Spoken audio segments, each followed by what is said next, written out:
Hello friends, എല്ലാവർക്കും ഈ പുഴയും കിടന്ന എപ്പിസോഡ് റിവ്യൂയിലേക്ക് സ്വാഗതം. ഈ റിവ്യൂ നിങ്ങൾക്ക് ഇഷ്ടമായെങ്കിൽ ലൈക്ക് ചെയ്തും സബ്സ്ക്രൈബ് ചെയ്തും സപ്പോർട്ട് ചെയ്യണേ. ജയബാലൻ ഫോണിലൂടെ പറയുന്നു, ഈ പുഷ്പവാടി ഇന്ന് വരെ കണ്ടിട്ടില്ലാത്ത കല്യാണം ആയിരിക്കണം നടക്കേണ്ടത്. പുഷ്പവാടിക്കാരുവേ ഉറങ്ങാനേ പാടില്ല.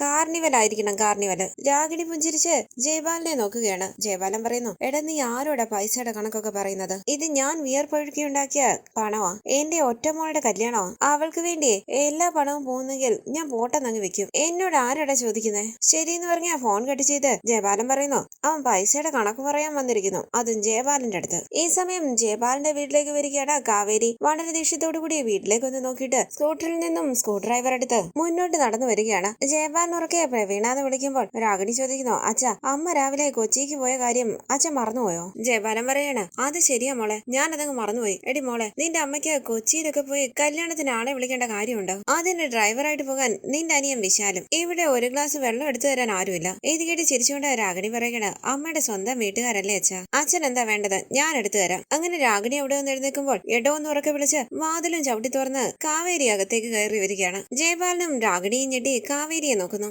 എന്താടി എന്ന് ചോദിച്ച് ജയബാലൻ കാവേരിയുടെ അരികിലേക്ക് വരുമ്പോൾ ദേഷ്യത്തോടു കൂടി ഷട്ടിൽ കയറി പിടിച്ച് കാവേരി പറയുന്നു, കൊല്ലൂടാ നിന്നെ. എടി എന്ന് വിളിച്ച് രാഗിണി കാവേരിയുടെ കയ്യിൽ കയറി പിടിക്കാനായി വരുമ്പോൾ രാഗിണിയെ പിടിച്ച് തള്ളുകയാണ് കാവേരി. എടി എന്ന് വിളിച്ച് ദേഷ്യത്തോടു കൂടി ജയബാലൻ കാവേരിയെ ഇടിക്കാനായി കൈ ഉയർത്തുമ്പോൾ കാവേരിയും ജയബാലന്റെ നേരെ കൈ ഉയർത്തുകയാണ്. ഇത് കണ്ട് രാഗിണി പറയുന്നു, എടി മാറടി. ജയബാലൻ ചോദിക്കാണ്, നീ എന്തുപടി കാണിക്കുന്നേ? അപ്പൊ കാവേരി ചോദിക്കുന്നു, ഞങ്ങളൊക്കെ തനിക്ക് വെറും പുൽക്കോടിയാ അല്ലേടോ? അതേന്ന് ജയബാലൻ പറയുമ്പോൾ കാവേരി പറയണ, ഞങ്ങളൊക്കെ എങ്ങനെ വേണമെങ്കിലും പറ്റിക്കാമെന്നും കൊന്നു തള്ളാമെന്നും കരുതിയല്ലേ നീ? അതേടി അതേന്ന് രാഗിണി പറയുമ്പോൾ ജയബാലൻ പറയണ, അതെ, നിന്ന നിൽപ്പിന് നിന്നെ തല്ലിക്കൊന്ന് ഇവിടെ കുഴിച്ചു മൂടാൻ എനിക്ക് കഴിയും. കാണണോ നിനക്ക്? അപ്പൊ കാവേരി പറയണ, കാണിക്കടോ, താൻ കാണിക്കാൻ. അപ്പൊ ജയബാലൻ പറയണ, എടി നീ ഒരു പെണ്ണായി പോയി, കൈ വെച്ചാലേ കേസ് വേറെയാ. അതുകൊണ്ട് മാത്രമാ നട്ടല് നിവൃത്തിയെ നീ എന്റെ മുന്നിൽ നിൽക്കുന്നത്. ഏത് കേട്ട് കാവേരി പോടോ എന്ന് പറയുമ്പോൾ രാഗിണി പറയണ, ഇവളെയൊക്കെ ഞാൻ കൈകാര്യം ചെയ്യാച്ച. ദേഷ്യത്തോടുകൂടി ഡീന്ന് വിളിച്ച് സ്ക്രൂ ഡ്രൈവർ എടുത്ത് രാഗിണിയുടെ നേരെ ചൂണ്ടുകയാണ് കാവേരി. എന്തുവാടി ഇതെന്ന് ജയബാലൻ ചോദിക്കുമ്പോൾ ജയബാലന്റെ കഴുത്തിന് നേരെ സ്ക്രൂ ഡ്രൈവർ വെക്കുകയാണ് കാവേരി. ജയബാലനും രാഗിണിയും ഭയന്ന് കാവേരിയെ നോക്കുന്നു. അപ്പൊ കാവേരി പറയണ, പേടിക്കണ്ട, തന്നെ ഞാൻ കൊല്ലില്ല. തന്നെ കൊന്നിട്ട് ഞാൻ എന്തിനാ വെറുതെ ജയിലിൽ പോയി കിടക്കുന്നത്? എന്റെ അച്ഛനെ ചതിച്ച് താൻ ഉണ്ടാക്കിയ കാശ് എന്റെ കാൽക്കൽ കൊണ്ടുവന്ന് വെക്കാൻ താൻ ജീവനോടെ ഉണ്ടാകണം. ഏതികിട്ട് പുച്ഛത്തോടു കൂടി ചിരിച്ചുകൊണ്ട് ജയബാലൻ ചോദിക്കുന്നു, എന്തുവാടി നീ വല്ല വഴിപാട് നേർന്നിട്ടുണ്ടോ? ഓരോ 3 മാസം കൂടുമ്പോഴേ ഇത് എന്റെ അടുത്ത് വന്ന് പറയാനായിട്ട്? അല്ല, ഒരു 3 മാസം മുമ്പേ ഇതേ കാര്യത്തിന് വെല്ലുവിളിച്ചിട്ട് നീ ഇവിടുന്ന് പോയതല്ലേ? ഇതികിട്ട് കാവേരി പറയുന്നു, അപ്പ പറഞ്ഞതുപോലെ അല്ലടോ ഇപ്പോ ഇത് നടന്നിരിക്കും. താൻ എന്റെ അച്ഛന്റെ പണം മാത്രം തട്ടിയെടുത്തെന്നാ ഞാൻ കരുതിയിരുന്നത്. പക്ഷെ എന്റെ അച്ഛന്റെ ജീവനും കൂടി നീ എടുത്തു. പിന്നെ തന്നെ അങ്ങ് ചുമ്മാ വിടുമോ ഈ കാവേരി? ഇതികിട്ട് രാഗിണി പറയണ, കൊള്ളാലോടി, നിന്റെ അച്ഛൻ മരിച്ചത് ഹാർട്ട് അറ്റാക്ക് വന്നതുകൊണ്ടല്ലേ? അതും കൂടി നീ എന്റെ അച്ഛന്റെ തലയിൽ കെട്ടിവെക്കാൻ നോക്കുകയാണോ? കാവേരി ചോദിക്കുന്നു, അല്ലെങ്കിൽ അല്ലാന്ന് പറയാൻ നിന്റെ അച്ഛന്റെ നാവ് എന്താടി ഇറങ്ങിപ്പോയോ? നീ മാത്രമേ കിടന്ന് കുരയ്ക്കുന്നുള്ളല്ലോ. നോക്കിക്കോ, 3 ദിവസം അതിനുള്ളിൽ ആ പണം തന്നെ കൊണ്ട് വെപ്പിച്ചിരിക്കും ഞാൻ. നമുക്ക് കാണാവുന്ന ജയബാലൻ പറയുമ്പോൾ കാവേരി പറയണം, എന്തുമാത്രം ഫ്രോഡാ താനെന്ന് തനിക്ക് തന്നെ അറിയാം. ചതിയനും വഞ്ചകനുമായ തന്നോട് ഈ മകൾക്ക് ഇത്രയും സ്നേഹം ഉണ്ടെങ്കിൽ കുടുംബം ശ്രീകോവിലെന്ന് വിചാരിച്ച് നേർവഴി വിട്ട് ജീവിക്കാത്ത എന്റെ അച്ഛനോട് എനിക്ക് എന്ത് സ്നേഹം ഉണ്ടാകൂടോ? അതുകൊണ്ട് എന്റെ അച്ഛന്റെ ജീവന്റെ കടം ഞാൻ തന്നോട് ചോദിച്ചിരിക്കുമെന്നുള്ള കാര്യത്തില് തനിക്ക് സംശയം വേണ്ട ജയബാല. ഓർത്തു വെച്ചോ, 3 ദിവസം. അങ്ങനെ സ്ക്രൂ ഡ്രൈവറും വലിച്ചെറിഞ്ഞ് കാവേരി അവിടെ നിന്ന് പോകുമ്പോൾ ടെൻഷനോടുകൂടി നിൽക്കുകയാണ് ജയബാലൻ. രാഗിണി പറയുന്നു, അച്ഛാ ഞാൻ ആ വെട്ടുകത്തി എടുത്തോണ്ട് വരാം അച്ഛാ. അങ്ങനെ രാഗിണി അകത്തേക്ക് പോകാനായി തുടങ്ങുമ്പോൾ ജയബാലൻ പറയണേ, എടി മോളെ നിക്കടി അവിടെ. അപ്പൊ രാഗിണി പറയുന്നു, അച്ഛാ അവളെ വെട്ടണോ അച്ഛാ? ഇറച്ചി വെട്ടുന്നത് പോലെ വെട്ടണം, പീസായിട്ട്. എന്നിട്ട് ആ പട്ടിക്കിട്ട് കൊടുക്കണം. അതാ പട്ടി തിന്നുന്നത് എനിക്ക് കാണണോ അച്ഛാ? അച്ഛൻ എന്താ അച്ഛാ അവൾ ഇത്രയും ഷോ കാണിച്ചിട്ട് ഇങ്ങനെ വടി വിഴുങ്ങിയതുപോലെ നിന്നത്? അവൾ ഇവിടെ വന്ന് എന്തെല്ലാം തോന്നിവാസങ്ങളാ ഇപ്പൊ കാണിച്ചത്. ഈ എന്നെ അവള് കൈവച്ചു. അച്ഛനെ അവള് കൊല്ലാൻ നോക്കി. അച്ഛനെ അവള് എന്തെല്ലാമാ വിളിച്ചത്? ചതിയനെന്നും ദ്രോഹിയെന്നും വഞ്ചകനെന്നും ഒക്കെ. എന്നിട്ട് എന്താ അച്ഛാ അച്ഛനൊന്നും ചെയ്യാതെ? അവളെ എന്തെങ്കിലും ചെയ്യണോ അച്ഛാ? എന്തെങ്കിലും ചെയ്യണം. അങ്ങനെ രാഗിണി ദേഷ്യത്തോടു കൂടി ആലോചിച്ച് നിൽക്കുമ്പോൾ കാവേരി സ്കൂട്ടറിൽ അവിടെ നിന്ന് പോവുകയാണ്. രാഗിണി പറയുന്നു, അച്ഛാ 3 ദിവസം 3 ദിവസം അവള് പറഞ്ഞിരിക്കുന്നത്. 3 ദിവസമാ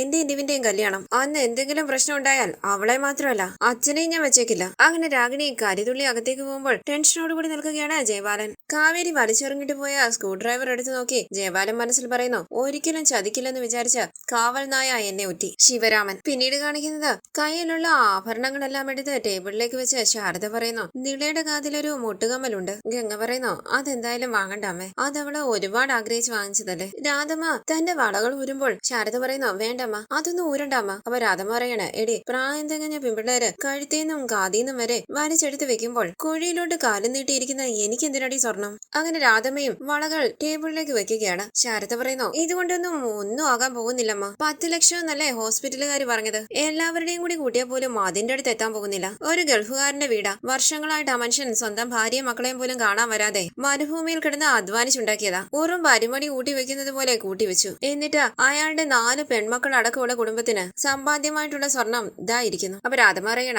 അത് അരവിന്ദന്റെ കുഴപ്പം കൊണ്ടല്ലോ. ശാരദ പറയുന്നു, കുഴപ്പം ആരുടേതായാലും ഇതല്ലേ അമ്മ ഫലം. അപ്പൊ രാധമ്മ പറയുകയാണ്, വീട്ടിലിരിക്കുന്ന പെണ്ണുങ്ങൾക്കും വേണമടി ഒരു പിടിപ്പ്. ശാരദ ചോദിക്കുന്നു, ഞാൻ എന്ത് പിടിപ്പുകേട് കാണിച്ചെന്നാ അമ്മ? ഗംഗ ചോദിക്കുന്നു, രണ്ടുപേരും ഒന്ന് നിർത്തുന്നുണ്ടോ? നിങ്ങൾ രണ്ടാളും എന്താ വഴക്കുണ്ടാക്കാൻ ഒരു കാരണം അന്വേഷിച്ചിരിക്കുക? സമയവും സന്ദർഭവും അത്രയ്ക്ക് കൂടുതലുണ്ടെങ്കിലേ അസുഖം പിടിച്ചിരിക്കുന്ന ആ കുഞ്ഞിന്റെ അടുത്ത് പോയിരുന്ന ഒരു സ്വാതന്ത്ര്യ വാക്ക് പറയാം, അത്രയെങ്കിലും പുണ്യം കിട്ടും. ആ പാവത്തിനൊരു ആശ്വാസമാകും. അപ്പൊ രാധമ്മ പറയണ, ഞങ്ങൾ തമ്മിൽ വഴക്കടിച്ചതൊന്നും അല്ല ഗംഗെ. കണ്ട കാലം മുതൽ ഞങ്ങൾ മിണ്ടുകയും പറയുകയും ചെയ്തത് ഇങ്ങനെയാ. ഉള്ളിലുള്ളത് അങ്ങനെ തന്നെ വെട്ടി തുറന്നങ്ങ് പറയും. മനസ്സിലൊന്നും വെച്ചേക്കില്ല. പിന്നെ കുറച്ച് ഒച്ചയും ബഹളവും ഒക്കെ എടുത്തെങ്കിലല്ലേ ഞങ്ങൾ പഴയ ആൾക്കാര് ജീവിച്ചിരിക്കുന്നു എന്നൊരു തോന്നലുണ്ടാകും. അല്ലാത്ത സമയം മുഴുവൻ ചുറ്റും മൗനമല്ലേ. അപ്പൊ ഗംഗ പറയണ, ബാങ്കിൽ പണയത്തിലിരിക്കുന്ന എന്റെ സ്വർണ്ണം എടുത്താലോ അമ്മേ? ശാരദ പറയുന്നു, അതിന് പണയത്തിലിരിക്കുന്നത് എടുക്കാൻ പണം വേണ്ടേ? ഗംഗ പറയാണ്, പണയം എടുക്കാൻ സഹായിക്കുന്നവരുണ്ട്, അവര് പണം മുടക്കിക്കോളും. സ്വർണം പണയം എടുത്തതിന് ശേഷം ഇപ്പോഴത്തെ വിലയിൽ നിന്നുള്ള ബാലൻസ് കണക്കാക്കി നമുക്ക് തരും. ശാരദ ചോദിക്കുന്നു, അവര് കമ്മീഷനോ ലാഭമോ ഇല്ലാതെ വെറുതെ ചെയ്യോ? അതൊക്കെ ഉണ്ടാകുമെന്ന് ഗംഗ പറയുമ്പോൾ ശാരദ പറയണ, അപ്പൊ അവര് പറയുന്ന വിലയ്ക്ക് സ്വർണം കൊടുക്കേണ്ടി വരും. കഷ്ടപ്പെട്ട് നമ്മൾ സമ്പാദിച്ചത് ആറ്റി കളയുന്നത് പോലെയാകും. ഗംഗ പറയണ, എന്നാലും സ്വർണത്തിന്റെ ഇപ്പോഴത്തെ വില വെച്ച് നോക്കുമ്പോൾ കുറച്ചെങ്കിലും കിട്ടാതിരിക്കില്ല അമ്മ. ഈ സമയം വളരെ ദേഷ്യത്തോടു കൂടി അവിടേക്ക് വന്നിരിക്കുകയാണ് കാവേരി. ശാരദ ചോദിക്കുന്നു, നിനക്ക് എന്താ ഉച്ചക്കിർക്കോ? അപ്പൊ കാവേരി പറയണ, ഉച്ചക്കിർക്കല്ല, നട്ടഭ്രാന്ത്. ഈ സ്വർണ്ണമൊക്കെ എന്തിനാ ഇവിടെ ഊരി വെച്ചേക്കുന്നത്? വിൽക്കാൻ വേണ്ടി അടിയെന്ന് ഗംഗ പറയുമ്പോൾ കാവേരി പറയണ, എന്നാ കേട്ടോ, ഈ വീട്ടിൽ നിന്ന് 1 ഗ്രാം സ്വർണം പോലും പണയം വെക്കാൻ പോകുന്നില്ല. ശാരദ ചോദിക്കുന്നു, പിന്നെ നിളമോളുടെ ഓപ്പറേഷൻ നടത്തണ്ടേ? അപ്പൊ കാവേരി പറയണ, നിളയുടെ ഓപ്പറേഷൻ നടത്താനുള്ള പണം ഇവിടെ വരും. ഇവിടെ എവിടെ വരാനെന്ന് ശാരദ ചോദിക്കുമ്പോൾ കാവേരി പറയണ, ജയബാലൻ തരും. ശാരദ ചോദിക്കണ, ജയബാലനോ? ഇതിനിടയ്ക്ക് നീ അയാളുടെ അടുത്ത് ഇറക്കാൻ പോയോ? അപ്പൊ കാവേരി ചോദിക്കണ, ഞാൻ എന്തിനാമ്മ ഇറക്കാൻ പോകുന്നേ? എന്റെ അച്ഛന്റെ പണമല്ലേ അയാളുടെ കയ്യിലിരിക്കുന്നത്. ഇത് കേട്ട് ശാരദ പറയണ, ആ ബെസ്റ്റ്, അയാളത് തന്നത് തന്നെ. കാവേരി പറയുന്നു, തരും അമ്മേ. 3 ദിവസത്തിനുള്ളിൽ അയാളെ കൊണ്ട് നമ്മുടെ പണം ഇവിടെ കാൽച്ചുവട്ടിൽ കൊണ്ട് വെപ്പിച്ചിരിക്കും. അമ്മ വേണമെങ്കിൽ എഴുതി വെച്ചോ. ആ സ്വർണ്ണമൊക്കെ എടുത്തു വെക്ക്. അങ്ങനെ കാവേരി അകത്തേക്ക് പോവുകയാണ്. പിന്നീട് കാണിക്കുന്നത് സലീം പറയുന്നു, 5000മോ 10000മോ വല്ലോ ആയിരുന്നെങ്കിൽ ബ്ലേഡിനെങ്കിലും എടുക്കാമായിരുന്നു. 10 ലക്ഷം എന്നൊക്കെ പറയുമ്പോൾ ബേബി പറയണ, ആരും തരൂല. വിനീത് ചോദിക്കുന്നു, അതെന്താ ബേബി ചേട്ടാ, നമ്മൾ പണം മേടിച്ചാൽ തിരിച്ചു കൊടുക്കാറില്ലേ? അപ്പൊ ബേബി പറയണ, എടാ അക്കാര്യത്തിലെ ഈ പണം മേടിച്ചവർക്ക് ഒരു ഉറപ്പ് വേണ്ടേ? നമ്മളെ ഈ കടയും കൂടിയും മൊത്തത്തിൽ തൂക്കി വിറ്റ് കഴിഞ്ഞാൽ 10 ലക്ഷം രൂപ കിട്ടുമോ? പിന്നെന്താ ബേബി ചേട്ടാ ഒരു വഴിന്ന് വിനീത് ചോദിക്കുമ്പോൾ ബേബി പറയണ, ഈ തയ്യൽ ജോലി വെച്ച് ഒരു വഴിയുണ്ട്. 10 ലക്ഷം രൂപയില്ല, പെട്ടെന്നൊരാവശ്യത്തിന് 25,000 രൂപ കിട്ടും.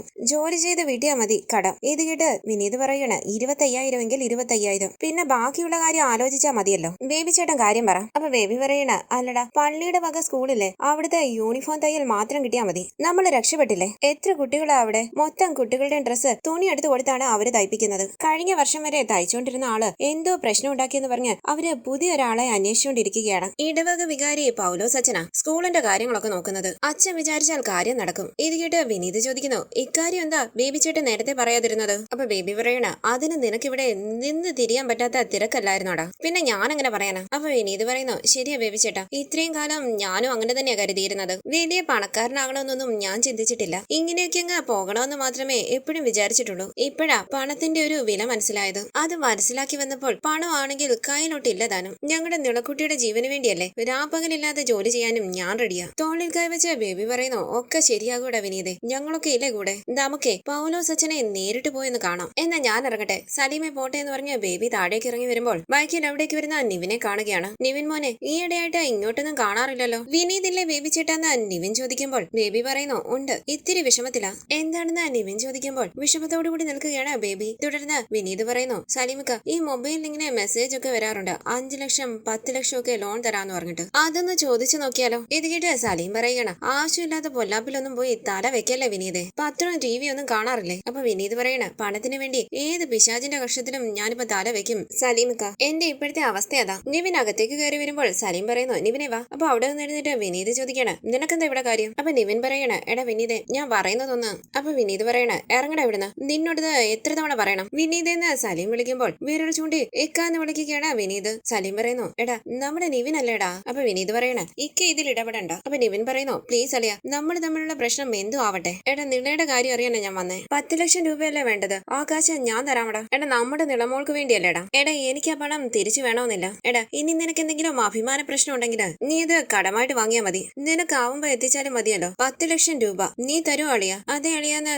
നിവിൻ പറയുമ്പോൾ ഷർട്ടിൽ കുത്തിപ്പിടിച്ച വിനീത് ചോദിക്കുന്നു. എടാ വിനീതിനെ വിലക്കെടുക്കാൻ നോക്കുകയാണോടാ നീ? വിനീതിനെ പിടിച്ചു മാറ്റിക്കൊണ്ട് സലീം പറയുന്നു. വിനീതെ കൈയെടുക്ക്, മാറാനാ പറഞ്ഞു. അപ്പൊ വിനീത് പറയണ ഇക്കയോട് ഞാൻ പറഞ്ഞു ഇതിൽ ഇടപെടണ്ടാന്ന്. എടാ നിനക്കുള്ള സ്വത്ത് മുഴുവൻ ഇവിടെ കൊണ്ടുവന്ന കൂമ്പാരം കൂട്ടിയിട്ടാലും വിനീതിനെ വിലക്കെടുക്കാൻ പറ്റില്ലടാ. പിന്നെ നിളമോളുടെ കാര്യം, അത് വേണ്ടി വന്നാലേ ഞാൻ എന്റെ ഓരോ അവയവവും അറുത്തറുത്ത് വിൽക്കും. പക്ഷെ നിന്റെ മുമ്പിൽ ഞാൻ കൈ നീട്ടുകയില്ലടാ. ഇറങ്ങിപ്പോടാ. വിനീതെന്ന് വിളിച്ച് നിവിൻ വിഷമത്തോടുകൂടി നിൽക്കുമ്പോൾ കയ്യിൽ പിടിച്ച് സലീം പറയുന്നു. നിവിനെ നീ ഇപ്പൊ പോ, നമുക്ക് പിന്നെ സംസാരിക്കാം. കണ്ണു നിറങ്ങിയ നിവിൻ അവിടെ വന്ന് പോകുമ്പോൾ വിനീത് പറയുന്നു. എടാ പിന്നെ ഒരു കാര്യം കൂടി പറയാം. നമ്മുടെ നിളമോളെന്ന് പറയുന്നത് അത് വേണ്ട, അവളെ ഞങ്ങളുടെ മാത്രം നിളമോള്. അതിനിടയിൽ നീ ഇല്ല. ഇതെല്ലാം കേട്ട് വളരെ വിഷമത്തോടുകൂടി നിവിൻ അവിടെ നിന്ന് പോവുകയാണ്. പിന്നീട് കാണിക്കുന്നത് രാത്രി ഗംഗ നിളയ്ക്ക് കഥ പറഞ്ഞു കൊടുക്കുകയാണ്. തൊട്ടരികിൽ കാവേരിയും യമുനയും ഉണ്ട്. ഗംഗ പറയുന്നു. ഉറുമ്പ് പറയുന്നത് കേട്ട് ആന പേടിച്ചോടി. നിള ചോദിക്കുന്നു. എന്നിട്ട് ഉറുമ്പ് എന്താ പറഞ്ഞേ? ഞാൻ പറയാന്ന് പറഞ്ഞ് കാവേരി കഥയുടെ ബാക്കി പറയുമ്പോൾ പൊട്ടിച്ചിരിക്കുകയാണ് നിളയും യമുനയും ഗംഗയും. തുടർന്ന് യമുന ചോദിക്കുന്നു. ആനയുടെ ഉറുമ്പ് അങ്ങനെ പറഞ്ഞോ? ഗംഗ പറയണ അതിനെന്താ സംശയം? ഉറുമ്പിന്റെ ചെവി പോയ കഥ കേട്ടിട്ടില്ലേ? നിള ചോദിക്കേണ്ട ഉറുമ്പിന്റെ ചെവി പോയ കഥയോ? ചിരിച്ചുകൊണ്ട് ഗംഗ പറയണ